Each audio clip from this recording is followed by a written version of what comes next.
écoutez le podcast de So Sweet Planet.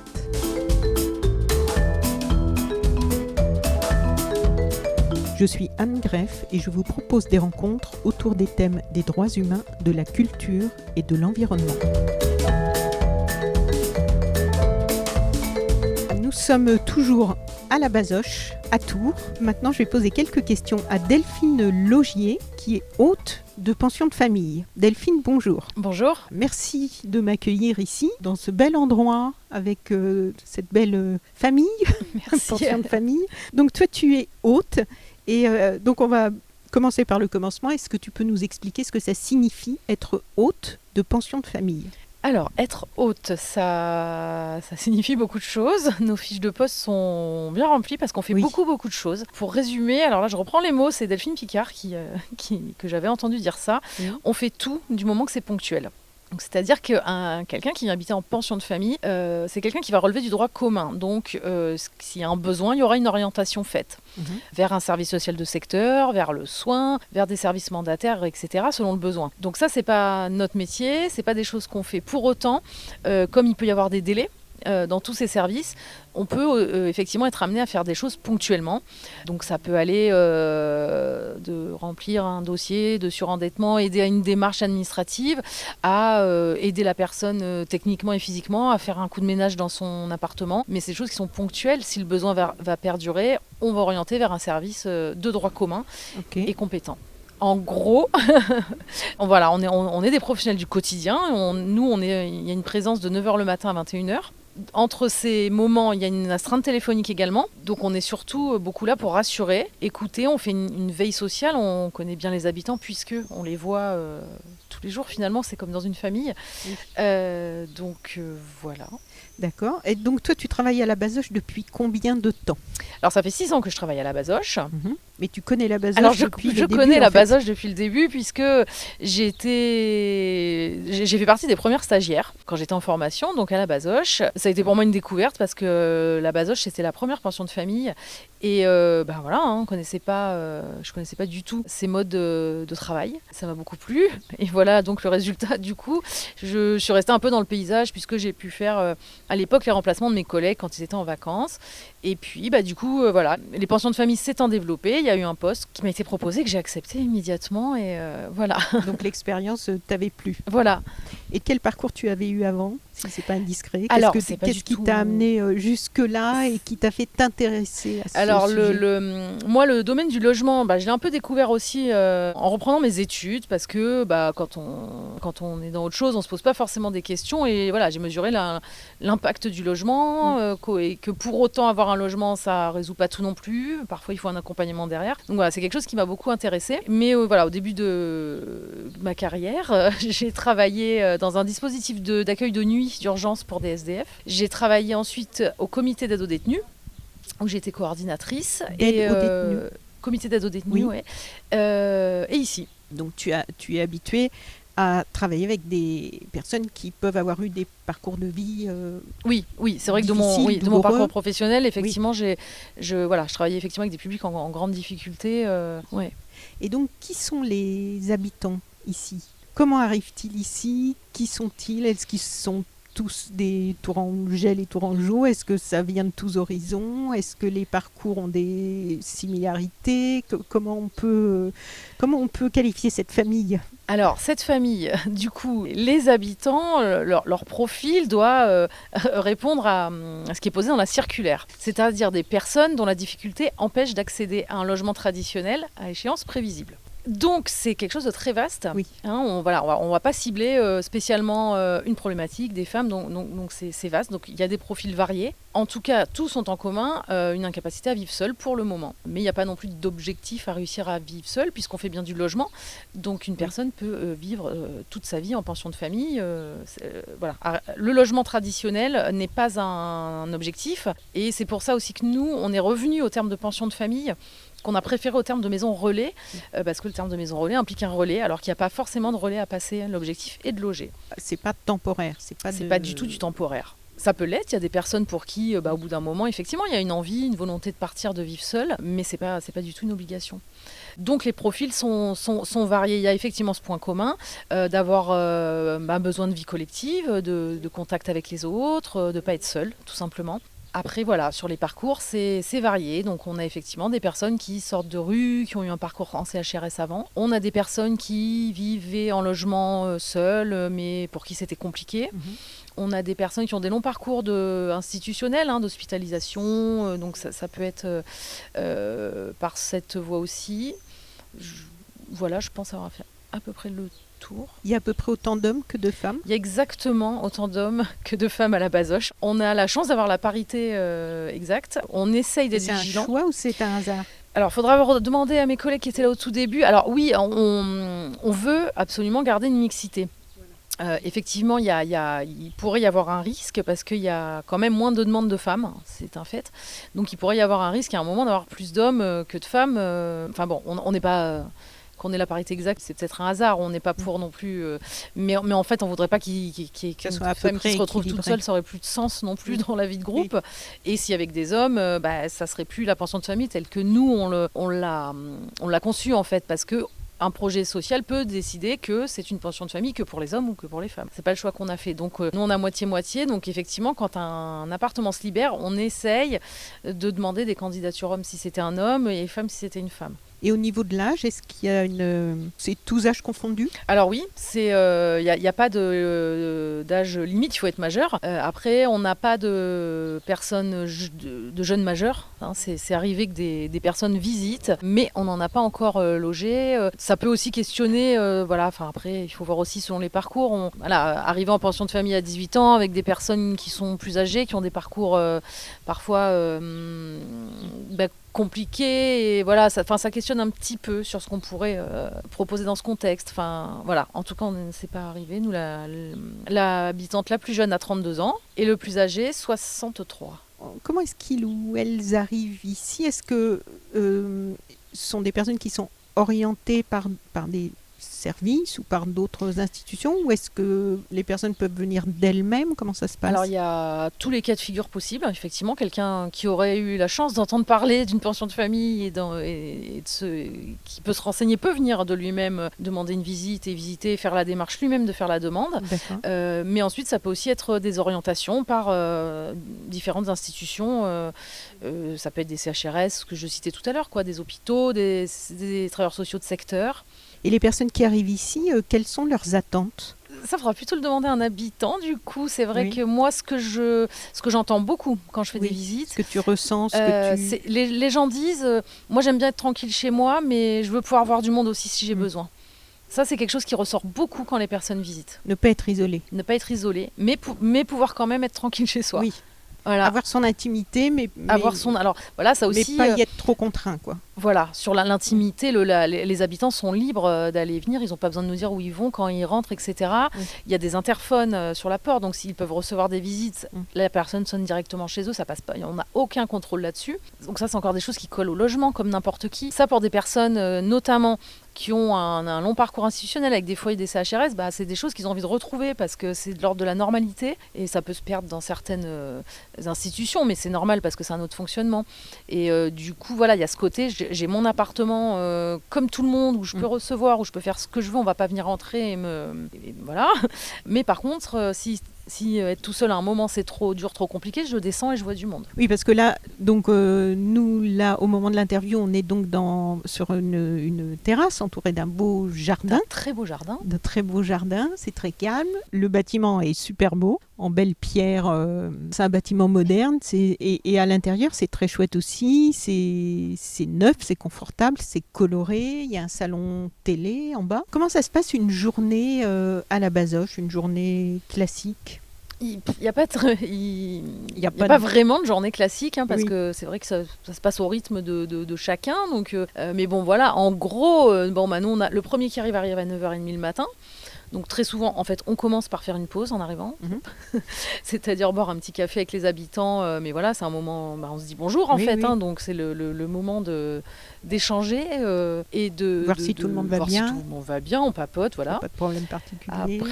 Après c'est un peu au rythme. Les habitants ont des activités, certains travaillent, certains ont des rendez-vous, comme n'importe qui. Donc voilà, il y a des allées et venues un petit peu toute la journée. Par contre, il y a le moment du repas où là, effectivement, alors quand le repas est le soir, en fin d'après-midi, il y a tout le monde qui commence à arriver. On prépare, donc là, on se retrouve tous ensemble et tout le monde à table. Parce que tout le monde prépare ensemble. Non, c'est un groupe de 2 résidents qui prépare pour tout le monde. Voilà.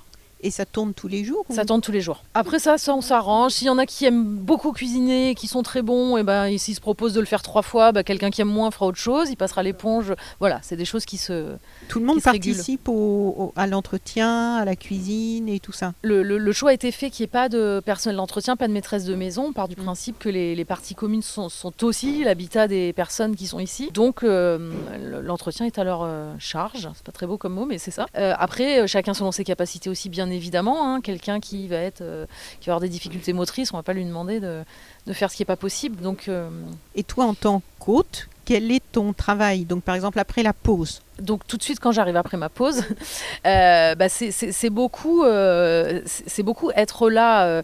Il y a une caricature dans le travail social où souvent on entend dire ah là là les travailleurs sociaux à part boire des cafés, fumer des clopes, vous faites rien.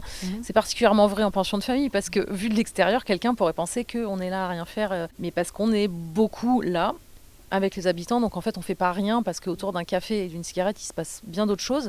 On peut dire d'autres choses qu'enfermé dans un bureau en face à face. Donc on est beaucoup avec les habitants, alors parfois juste à discuter dehors comme ça s'est fait là, mais on peut aussi sortir avec eux, faire des activités.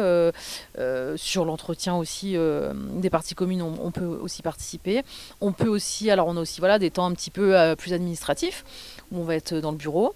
On a aussi des liens avec les partenaires qui interviennent autour des habitants. Comme on est un petit peu les personnes privilégiées qui les connaissent bien, on est en lien étroit parce qu'on a parfois besoin de communiquer sur l'état de la personne, des inquiétudes s'il y en a, etc. Tu disais les accompagner pour des activités à l'extérieur. Qu'est-ce que ça peut être les activités à l'extérieur? Ça peut être plein de choses, tout ce que n'importe qui peut faire, hein, donc des sorties, de la culture, du sport, faire les boutiques, faire ce que n'importe. Enfin, ouais, il n'y a pas de. Et dans ce cas-là, tu vas avec eux. Alors, pas tout le temps. Voilà, oui. Effectivement, ça peut être aussi s'ils ont envie. Ils ont peut-être pas toujours envie qu'on soit avec eux. Hein, ils ont le droit finalement.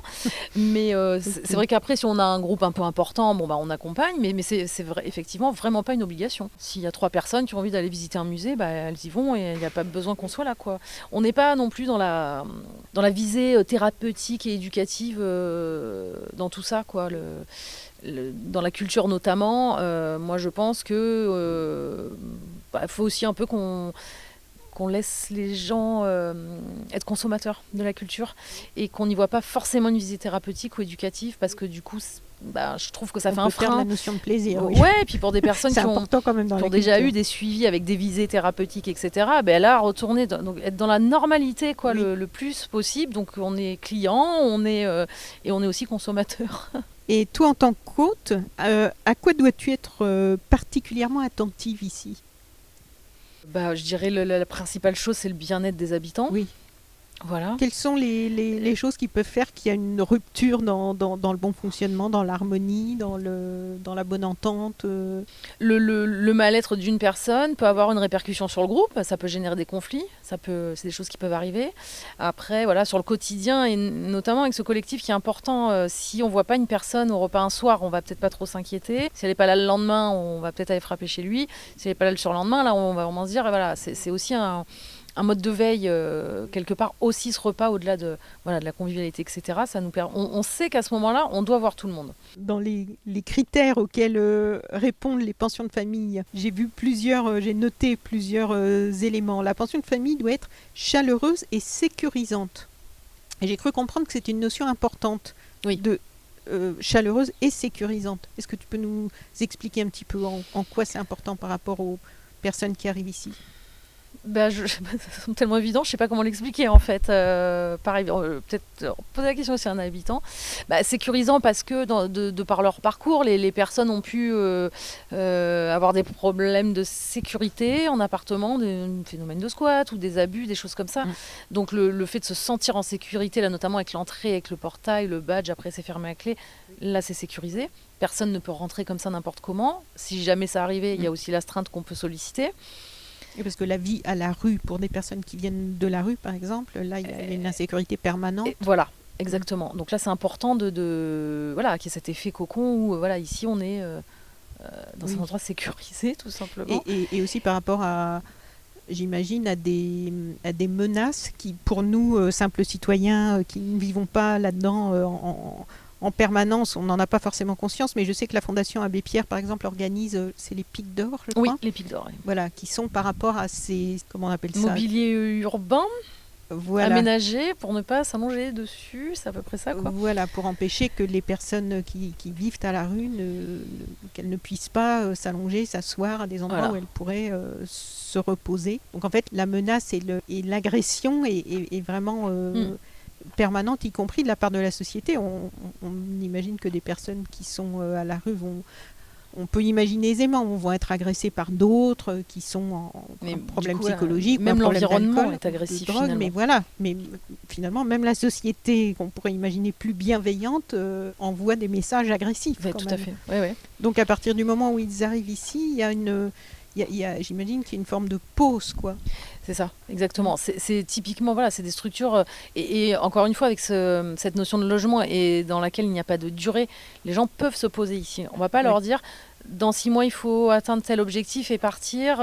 Non. Ou partir le matin, comme j'ai lu dans certains témoignages, à telle heure, il faut être dehors, à 9 heures, il faut être d'hébergement d'urgence. Et on ne peut rentrer qu'à 18 ou 19 heures le soir. Et qu'est-ce qu'on fait entre les deux ? Exactement. Là, les personnes peuvent vraiment se poser. Et rester chez eux, ou profiter du salon, ou profiter du jardin. Voilà, et d'où l'idée de...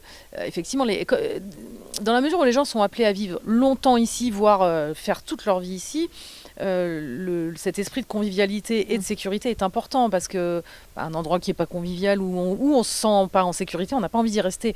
Donc il faut aussi que les gens s'y sentent bien pour y rester. Offrir des repères aux habitants, j'ai vu aussi dans les choses qui sont communes aux pensions de famille. Donc qu'est-ce qu'on entend par offrir des repères ? Alors il va y avoir des repères dans le rythme de la journée, finalement. Il y a des personnes, notamment les personnes à la rue, mais enfin pas que, parce que parfois des gens qui vivent seuls, ils peuvent être aussi en perte de repères parce qu'il n'y a plus l'envie de faire des choses, ne serait-ce que manger, des fois on ne voit plus l'intérêt, donc on fait moins, ou à n'importe quelle heure, comme Donc voilà, c'est structurer un peu aussi les journées avec ces repères-là. Après, un repère humain, finalement, avec le groupe en lui-même, et notre présence aussi, je dirais, qui vient encore appuyer ce sentiment de sécurité et de bienveillance. Réapprendre les gestes du quotidien. Alors, ça consiste en quoi ici ? Alors, c'est un peu ce que ça fait un peu un mix de tout ce que j'ai dit finalement. Donc voilà, une journée qui est structurée. Nous, la préparation du repas, elle aide techniquement à reprendre des gestes. Si les gestes ont été perdus sur une préparation de repas, comment on coupe un légume, comment est-ce qu'on le lave avant, et comment on fait la vaisselle, comment on fait la vaisselle, quand on fait le ménage, voilà. Des petits repères comme ça, mais pas que. Ça peut être aussi en termes de comportement. On est en groupe, donc parfois il y a besoin de réapprendre aussi des savoir-être. Et justement, la gestion des conflits, parce que j'imagine qu'il y en a forcément, surtout quand les gens arrivent avec des backgrounds qui ont pu être justement douloureux, et qui ont une insécurité psychologique et une réactivité qui peut être quelquefois un peu violente. Comment ça se passe, la gestion des conflits ? Est-ce que vous avez des... Déjà, je pense qu'il y a moins... les conflits n'interviennent pas au début. En fait, quand les gens arrivent en général, ce qui se passe, c'est la même chose qui va se passer dans n'importe quel groupe, dans n'importe quelle famille ou couple, ou quand on part en vacances avec des amis. Groupe d'humains. C'est ça va être des petites choses du quotidien qui parfois peuvent agacer. C'est souvent ça, en fait. Une vaisselle qui traînait qui n'a pas été faite, et c'est souvent ça qui revient. Et dans ces cas-là, ça se passe comment? Vous organisez des discussions, du dialogue Alors, on a plusieurs outils, on va dire. Une fois par semaine, on fait une réunion qui s'appelle le Conseil des habitants, où on organise la semaine, donc très concrètement, les tâches qui fait quoi, etc. Mais ça peut être aussi un lieu de parole où tout le groupe est là, donc ça permet de pouvoir parler à tout le monde et que tout le monde puisse s'exprimer, donner son avis. Après, quand même souvent, il y a une autorégulation du groupe, finalement. On a peu à intervenir parce qu'ils sont complètement en capacité de se dire « Tiens, t'as pas vidé le cendrier, ça se fait pas, c'est dégueu. » Et voilà, donc ça va pas loin, c'est des choses qui s'autorégulent. Par contre, voilà, si ça monte un peu plus haut, nous on va intervenir et le réguler différemment. Si ça monte trop et qu'il y a un risque de violence ou de la violence, on va isoler le groupe, et isoler la personne et voilà, travailler différemment. D'accord. Quoi.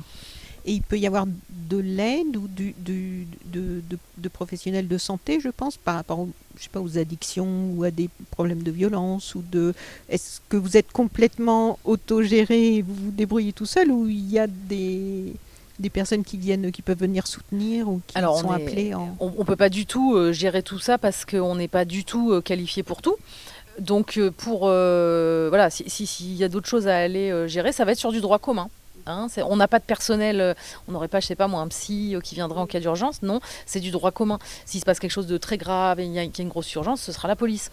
Mais après, si les personnes sont suivies elles-mêmes, nous, notre rôle, il va être là aussi dans la transmission auprès des équipes qui suivent la personne pour pouvoir aller aussi retravailler sur l'événement, pourquoi ça s'est passé comme ça et qu'est-ce qu'on peut faire pour que ce soit plus serein.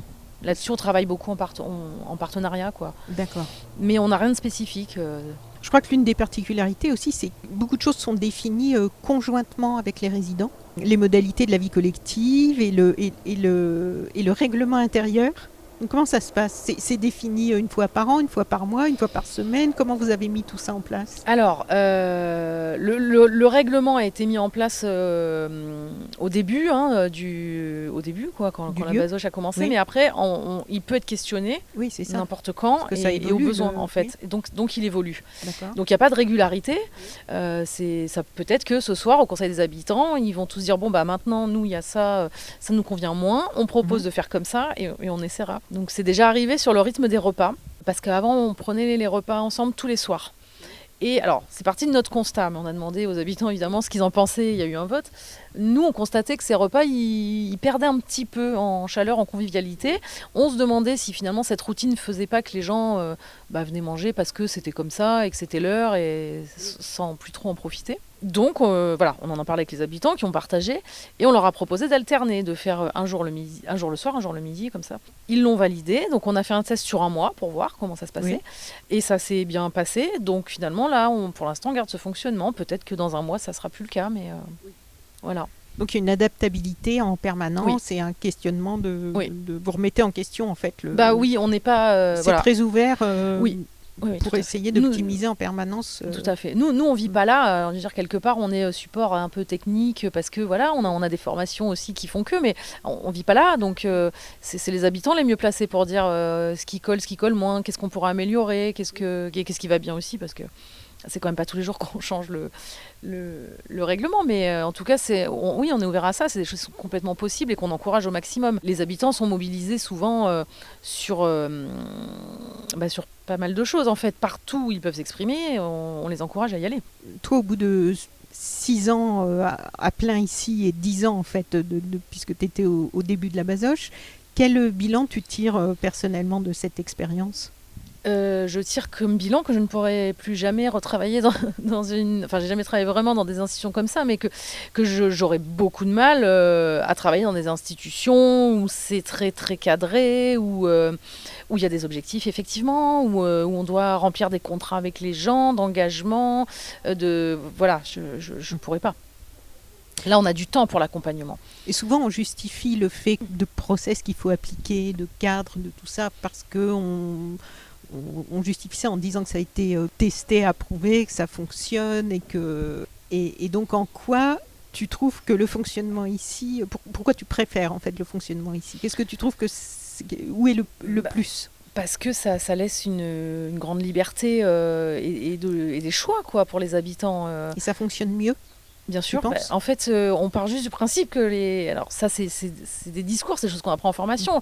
Les personnes ont le potentiel en eux, on est là pour les aider à le trouver. Sauf que quand on met une barrière de temps en disant dans 6 mois, il faut que vous ayez trouvé votre potentiel pour plus avoir besoin de nous, bah, ça met la pression finalement et ça marche.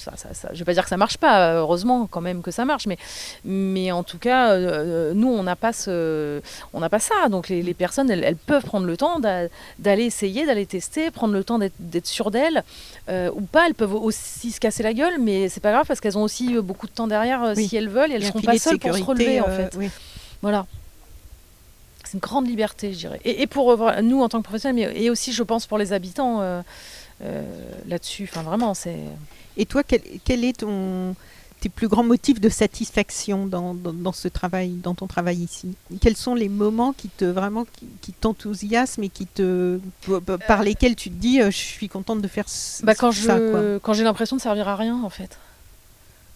Si les habitants font quelque chose en totale autonomie, quand je les entends rire, qu'ils sont tout seuls et que je suis pas là, finalement, tu te dis ils ont pas besoin de moi, quoi. Ils sont entre eux, ils rigolent, ils font leur truc et ces moments-là, je les trouve très satisfaisants. Après, on a des temps forts, notamment quand on part en séjour où on ressent d'autant plus la cohésion du groupe et alors avec la Fondation Abbé Pierre, donc il y a plusieurs séjours organisés sur l'année. Donc, il y a le festival C'est pas du luxe, qui est un festival autour de la culture. Alors, l'ancien festival qui s'appelait les Rencontres nationales sportives solidaires, et qui s'appelle maintenant 7 à toi, qui a lieu à 7.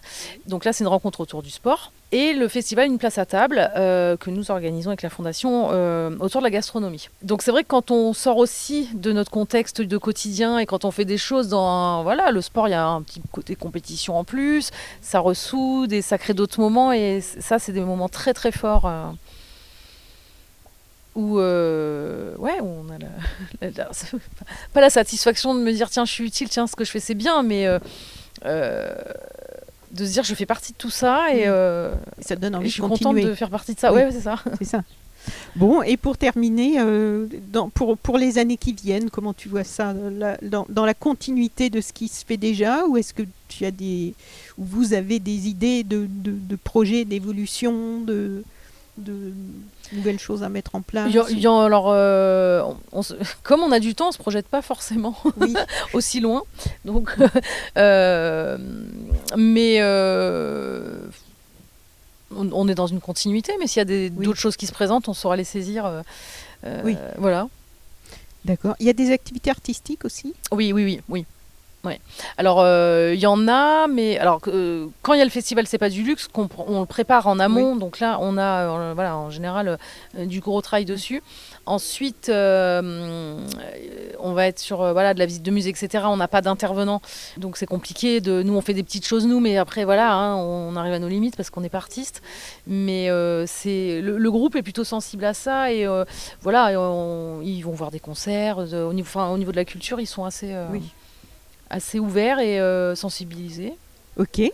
Bon, Delphine, merci beaucoup. Merci à toi. Très bonne continuation. Merci. Donc, et puis longue vie à la Bazoche. Merci. Merci beaucoup.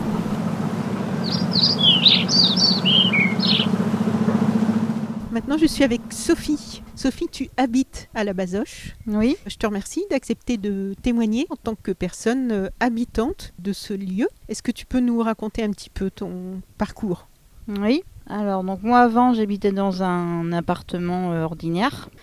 À savoir, c'était mon premier appartement, donc c'était dur au début. En plus, je venais pas d'ici, je venais du Maine-et-Loire. Donc tout était nouveau. Encore j'avais un SAVS qui m'accompagnait, donc je sais pas si sinon ça va vous parle pas. Non. SAVS, donc c'est service d'accompagnement à la vie sociale. D'accord. Donc c'est un éducateur en fait qui vient pour accompagner en fait dans les gestes dans la vie quotidienne. Ça peut être rechercher un docteur généraliste, aider dans les papiers administratifs, si on veut faire une carte vitale, aider dans ces démarches là aussi quoi. Voilà. Après eux aussi ils proposaient des loisirs en fait, des sorties. Je sais pas, une journée par exemple au château de je sais plus, Chambord, enfin par exemple, choses comme ça, quoi. Enfin, Ça, c'était dans ton premier appartement. Oui. Parce que toi, tu avais souhaité être accompagnée par... oui, j'ai fait une demande en fait par la MDPH. Donc j'ai demandé ce service-là en fait, SAVS, et donc voilà. Pour être aidée, parce que tu craignais de vivre toute seule? Oui, pour être aidée dans c'est une nouvelle vie quoi, donc Avant, donc tu voilà, étais chez quoi. tes parents? J'étais en centre de post-cure. Alors je sais pas si ça vous parle en fait. J'étais en fait c'est donc encore avant j'étais en hôpital. D'accord. Et c'est l'hôpital qui m'a proposé cette structure-là. En fait, c'est pour se réadapter, quoi. Enfin, Ok. pour apprendre à vivre, quoi. Enfin, Dans la société, ouais. oui, sans repartir dans Ouais, ta vie d'avant? C'est pour après. C'est après l'hôpital. Après l'hôpital, c'était en hôpital psychiatrique. Et donc c'est après pour voilà pour avancer, ouais, pour un cheminement, quoi. Enfin. Donc ça, c'était donc la partie dans un appartement où tu étais toute seule. Mm. Et de l'appartement à ici, c'est toi qui as souhaité venir ici? Oui, c'est toujours par une éducatrice en fait qui, comme ça allait pas dans mon appart, donc elle m'a proposé cet endroit, j'ai visité et donc j'ai fait une demande. Il y a un organisme, je sais plus. Oui. Ça allait pas parce que tu te sentais isolée? Tu te sentais Ouais, trop seule? ouais. Bon, pourtant j'avais des amis, mais ouais, je me sentais seule quand même. Même si j'avais des amis à l'extérieur, d'être toute seule chez moi, je me sentais pas bien, quoi. Et donc, tu avais envie de rejoindre une structure comme celle-ci. Oui, Et donc là, ça fait 3 ans. oui. Et alors, est-ce que tu as préféré, quand tu es arrivée, tu as préféré être dans un lieu avec d'autres personnes que d'être dans ton appartement? Oui. Mm. C'est plus sécurisant, quoi. Oui, si ça va pas, par exemple, je peux parler aux autres. Enfin, je sais qu'il y a des gens à côté, quoi. Enfin, Oui. qui sont là si ça va pas, quoi. Donc, tu as créé des liens avec des Oui, personnes avec ici, d'autres résidents, oui. d'accord, qui sont devenus des amis. Oui. Oui. Mhm. Donc, vous pouvez faire des choses ensemble, ou manger ensemble, ou Oui, partager des... ça peut être un petit peu de jeux de société. Mhm. Après, sinon, ce que j'aime bien aussi, c'est les sorties, comme notamment C'est pas du luxe, ou des sorties comme ça qu'on fait sur plusieurs jours. Et on avait fait une sortie aussi, je sais plus en fait. Enfin, moi j'ai pris l'avion, c'était la première fois que je prenais l'avion. Mhm. Pour aller dans le sud, et c'était c'était une bonne expérience, quoi. Oui. Ouais. Comme disait un peu Delphine, on peut vivre sa vie, faire sa vie, mais en même temps participer à la vie collective, quoi. Enfin, les séjours, les repas. Oui, tu as ton autonomie, ton indépendance, ton intimité, comme Oui. tu avais dans ton appartement, Oui, mais c'est ça, sans ouais. le mauvais côté d'être livré à toi-même et d'être vraiment isolé, quoi. Ouais, c'est ça, ouais. Quand tu ressens la solitude, là, tu peux venir dans les endroits communs pour le repas, ou ici, là, dans le jardin, où on prend un café, le lieu est sympathique, il y a des gens qui vont, qui viennent. Ça te fait du bien. Ouais, c'est ça, ouais. Mm. Je me sens mieux, ouais. Du coup, tu passes pas mal de temps, en fait, avec les autres, par rapport à ce que tu vivais avant dans ton appartement? Oui, il y a une partie. Oui, après, il y a les lieux communs. Donc, déjà, il y a la préparation du repas. Donc, Vous êtes par deux. Oui, Oui. on est par deux. Après, ça peut être des sorties à la Emmaüs. Là, par exemple, on va aller à Avignon fin septembre. Donc, on prépare par rapport à un tableau de Bruegel. On refait en fait le tableau. À peu près à l'identique. Les scènes, on les refait pareil, en fait, quoi. Vous les jouez vous, tu veux Oui, dire c'est ça, oui, on Vous est acteurs. mettez à Oui. la place des personnages Oui. du tableau. C'est ça, Vous oui. recomposez le tableau. Ouais, c'est D'accord. ça, ouais. Donc avec les mêmes couleurs, donc voilà, on fait ça, Mhm. on fait des choses comme ça, quoi. Ok. Et maintenant, tu as d'autres envies, tu as des projets ou tu as plus envie de vivre comme ça au jour le jour? Oui, j'ai plutôt au jour le jour, ouais, j'ai pas de projet. Mais ça te convient bien comme ça? Oui. Oui, ça te sécurise et tu es plus en... Oui, le fait d'avoir des choses, comme disait Delphine, des choses structurantes, enfin les repas, j'ai Il un y a rythme un un peu rythme. plus soutenu, ouais, que peut-être que j'avais chez moi avant, ouais. Ce qui est bien aussi, c'est que, enfin, moi, ça m'a permis de, par exemple, on a fait des fêtes, un peu fêtes de la musique, en fait, et Mhm. on a fait enfin, c'était fêtes de quartier, il y a un comité de quartier, en fait. D'accord. Il y a un comité de quartier, et donc, du coup, c'est les petites bouches, ça s'appelle. Mhm. Et donc avec eux, on a fait on a chanté une chanson. Enfin, il y avait un petit peu quelques habitants d'ici et puis ceux qui sont au comité de quartier. Et donc ça m'a permis de rencontrer des personnes aussi sur l'extérieur, quoi. Oui, créer des liens avec du voisinage en fait. Oui, Hein, c'est des gens qui habitent autour de la Bazoche oui, que vous pouvez recroiser après, j'imagine, dans Ouais. la rue ou dans... Ok. Bon, bah merci beaucoup pour ce témoignage. Et puis, Merci. bonne continuation. merci. Merci à toi. Chères auditrices, chers auditeurs, si vous avez apprécié ce podcast de So Sweet Planet, n'oubliez pas de lui mettre un avis favorable sur votre application de podcast, par exemple 5 étoiles sur Apple Podcast, et de rédiger un avis sympathique. Cela me fera plaisir. Pour plus d'informations sur les droits humains, l'environnement et la culture, vous pouvez suivre la page So Sweet Planet sur Facebook. Enfin, n'oubliez pas de vous abonner gratuitement, soit à la newsletter sur le site sosweetplanet.com, soit au podcast sur votre application de podcast pour être informé des prochains podcasts de So Sweet Planet mis en ligne. À bientôt.